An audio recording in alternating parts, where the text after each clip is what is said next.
નમસ્કાર કેટીવી ખાસ ખબર સાથે હું જયમીની સમાચારની શરૂઆત કરીશું ભરૂચથી।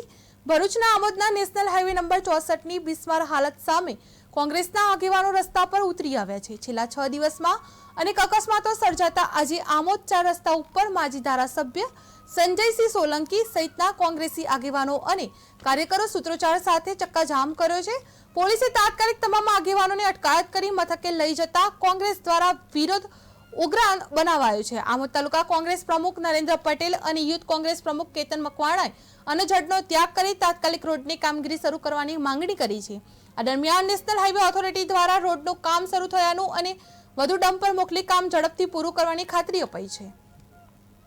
અધિકારી સાથે જે પરામર્શ કરી છે ને અમને બાહેધરી આપી છે કે આ રોડનું સમારકામ તાત્કાલિક કરવામાં આવશે અને સારું કરવામાં આવશે, જે લગી બીજો રોડ ઉપર ના આવે ત્યાં સુધી।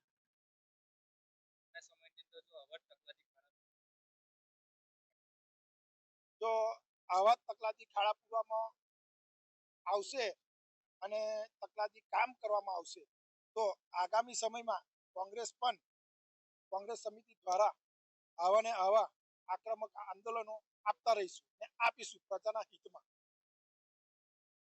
કોંગ્રેસ દ્વારા જે કાર્યક્રમ કરવામાં આવ્યો છે, અગાઉ પણ આવો કાર્યક્રમ કરવામાં આવ્યો હતો, પરંતુ તંત્ર દ્વારા એકદમ તકલાદી કામગીરી કરવામાં આવી હતી। ફરીથી આજે જે કામગીરી કરવામાં આવી છે અને જે કોંગ્રેસને આજે જે વચન આપવામાં આવ્યું છે તે બાબતે શું કહેશો? નેશનલ હાઈવે જંબુસરથી ભરૂચ જતો રોડ આમોદ રિંગ રોડ બાબતે અગાઉ પણ આમોદ તાલુકાના કોંગ્રેસ પાર્ટીના પ્રમુખ નરેન્દ્રસિંહે આંદોલન કરીને એ સમય ચીમકી આપેલી કે આ રોડ નહીં બને 30 દિવસની અંદર અધિકારી સાથે જે પરામર્શ કરી છે ને અમને બાહેધરી આપી છે